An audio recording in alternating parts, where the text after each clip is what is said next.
Oh, they actually have a hot dog bun here at the McDonald's Museum. But that's not the reason we're here. It's so funny that I'm showing you guys.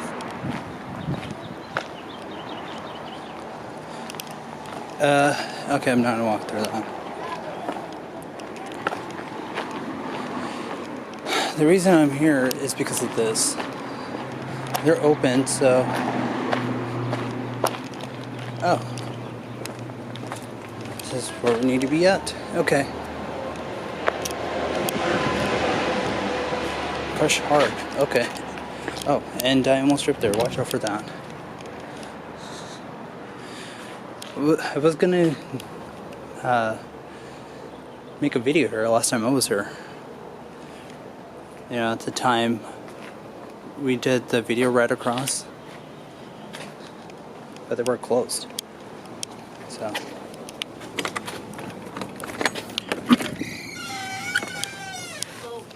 Hi, how are you? Okay, nice to have you. Feel free to look around, take pictures. If you have a question, anything, feel free to ask. Okay, thank you so much. Yep, that's what I do.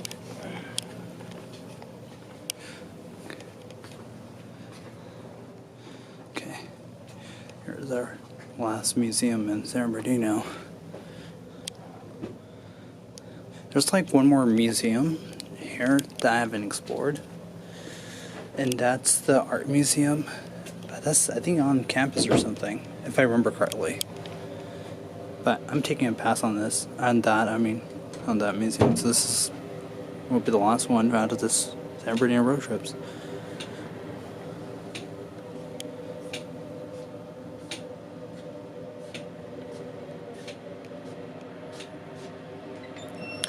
And I'm gonna take pictures before I leave, and afterwards I might get something to eat before I leave. So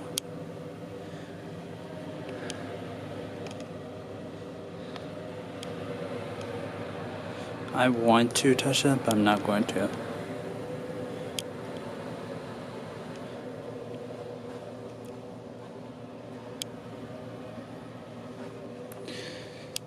want to respect their property.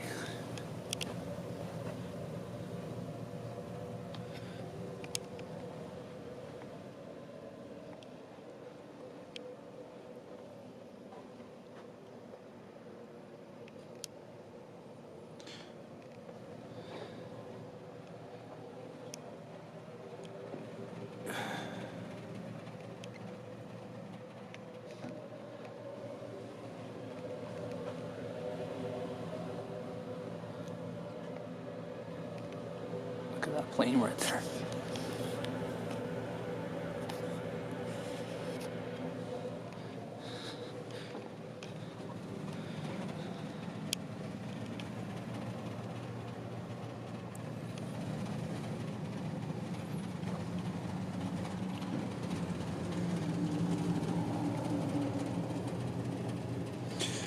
Again, I'm just only giving the overview, so feel free to pause the video and actually zoom in and read upon it. I know I am once I get home, once I get back to my house. So. If there's anything in particular you want to ask about, let me know, okay? Okay, thank you so much. Yeah. Well, just so you know, we have two buildings too. So we have this one, and then we have the adjacent one when you're done with this place. Okay, thank you so So much. when you're ready, let me know, and I'll take you over. Okay.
Do you know how big this museum is?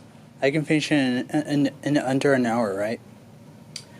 Yeah, if you want to just kind of see points of interest here and there and just keep moving. Though if people want to take their time, they can be here for much longer. Oh, okay. Yeah, I'm on like a little bit on a time limit. So this is like the only other museum that I want to see that I have left I haven't seen yet. I've already noticed. I've been there so many times. It's just that I was just wondering like how long the duration is for this museum. Like I say, it varies. We get some people who just do just a quick little breeze through, and that's like less than 10 minutes. Okay. I'm gonna. Some people who actually take a little like time, like you, just looking through things. They usually can stick here for half an hour, maybe an hour if they're generous. But if people want to kind of like really take their time to look at everything and kind of want to understand its history, then it could range into many hours. I guess it depends on what your individual interests are. That can dictate how long you think you'll be here. Okay. Well, don't worry. Like I'm gonna be making videos right now. Okay. So I'll just like look through it like right after. Yeah. Yeah. I usually post these on like YouTube. I see. Yeah. Yeah, we get a lot of those between our two museums, mostly the McDonald's side. Oh, yeah, I've been to that last time, but I was going to come here the other time because I had a bit more time to spare, but you guys weren't open at the time. Yeah, we're only open on weekends on this side, so that's why people easily miss us or overlook us. Uh-huh. And then our friend across the street runs that retro arcade. Okay.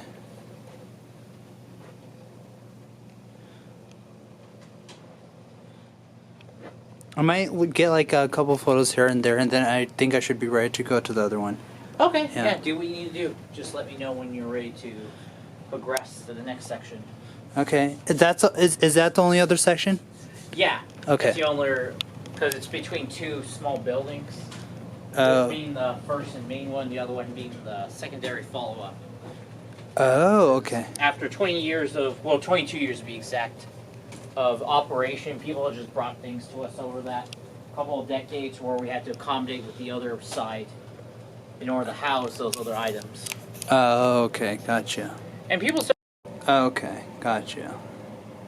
but the majority of stuff came from people who had relatives that were veterans of the area or held on to something that they found in the region.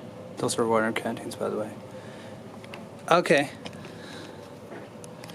The people from the greater Inland Empire region.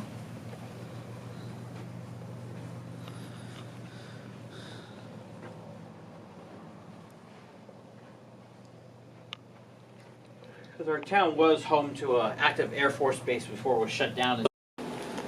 I'm sorry, it was what? So it's called the M38, but the A4 variant. Okay. This was produced in '53 in the tail end of the Korean War. So this would have been used in Korea. But also would have been the same model used later in the early days of the Vietnam War. Okay. That's pretty interesting. Yeah, this belongs to my curator. He privately purchased this Jeep because when he was in the Army in '64 to '66, when he was stationed in Korea, well, post-war Korea on the DMZ, he operated vehicles like this on the border. Oh, okay. Yeah, because when he was drafted, it was a year shy of us getting directly involved in the Vietnam War. Was it the border of like the very southern border of California? No, North and South Korea. Oh, okay. I thought we were still talking about California. Sorry, I got confused. Yeah, that's fair. Yeah. Yeah, because it's a tense zone because at the end of the Korean War, the North and the South were the only two countries that did not sign the official peace treaty that ended the Korean War. Okay. They signed the Armistice Treaty, so they're not in an open conflict. Okay. But basically what it is it's still an active war zone that could trigger into a continuation of the Korean War. Uh-huh. So because of that reason, it was largely UN, now it's mostly United States. An international presence continued to exist on the border between North and South, to deter the North Koreans from trying to enact another offensive again. Okay. So that's why even into the 60s, 10 years after the Korean War, folks like my curator were still being sent over there to basically stare down at the North Koreans for trying to do anything. Oh, okay. So basically that Jeep right there was like more like a Korean War. Yeah, type Korean thing. War to Vietnam War. Oh, okay. Because towards Vietnam, they were coming out with a new variant called the Mutt, a much more distinctly looking vehicle of a mixture of components. Oh, okay. But yeah, the Jeeps were in service from the 40s until the 80s, and that's when the Humvees came in to replace them. Oh, okay. Though some parts of the world still use the Jeeps just because it's cheaper, it's reliable, and doesn't require a lot of intense maintenance compared to more complex vehicles. Oh, okay. So that's why, especially more developed parts of the world, love the Jeep. Oh, okay. Still keep it in service in some of their militaries. So besides from the Hummer and the Humvees, and then the Jeeps, is there any other vehicles that are in service that's in military besides from the Oshkosh Defense that I don't know of? Like, you know how this military, this Jeep was part of the military. Was there any other vehicles that was like in service at the time as well?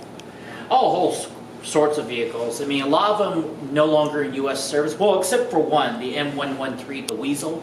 It was a troop transport used in Vietnam. It's currently one of the more older vehicles that we supplied, particularly to the Ukrainian military. Okay. During the current Ukrainian-Russian conflict. Oh, okay. Mostly, it's a versatile. It has a reputation of not really being the best armored. I mean, it's good against light arm fire, like rifle rounds, pistols. But when it comes to heavier anti-tank calibers, you can definitely penetrate it. But due to its nimble build and its speed, basically it's been used as a multi-purpose vehicle. Troop transports, medevac, even mobile artillery, like some would open the top and fit a 81mm mortar into it. Okay.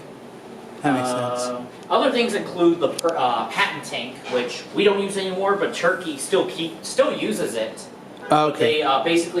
They modernized it, so they kept the chassis, the body, but they replaced the turret with a more modern version to make it more up to date. Okay.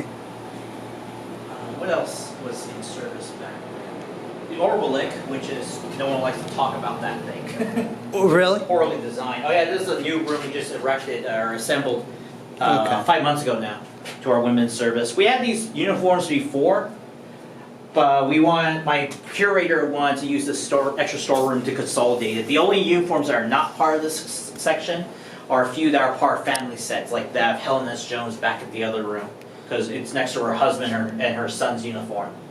Okay. What was the room again? It was that wasn't in use. Oh, the other vehicle I mentioned? Yeah. The Orbalic? Oh, okay. If I remember the name correctly, it was the body, it was a armored vehicle that had 6, I think it was the M59, recoilless rifle on 3 on each side.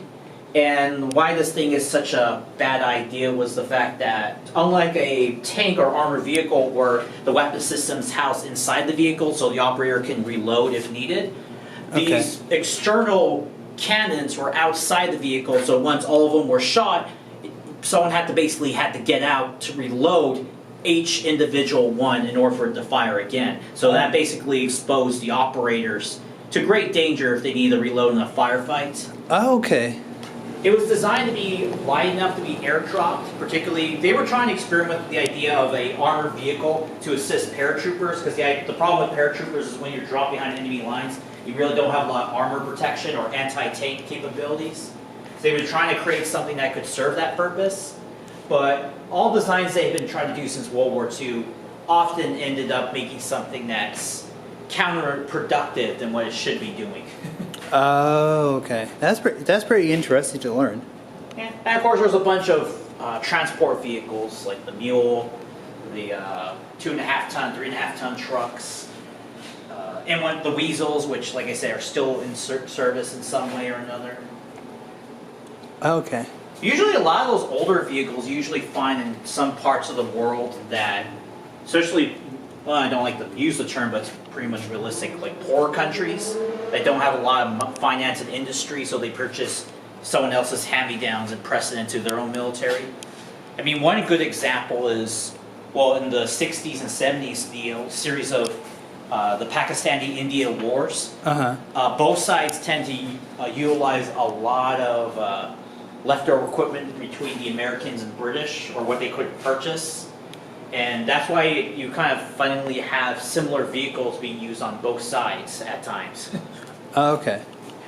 Or even countries like, I wouldn't regard Taiwan in that aspect, but they still use F-15s, and they even use the larger American M203 artillery gun, which has a range capable of reaching some of mainland China's more southern coastal cities if they feel they need to use it.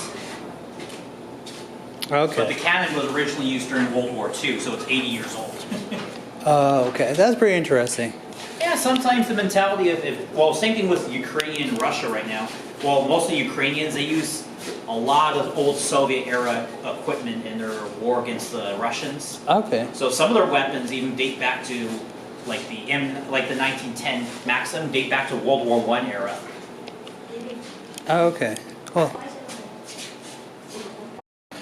All right. So this concludes our San Bernardino County trips. All right. Thank you so much for watching. I'll see you in the next one. And this concludes the San Bernardino County road trips. And no, I'm not going to the art museum here in San Bernardino. I'm skipping that one. So this is it. Whatever I record, this is it. All right. See ya.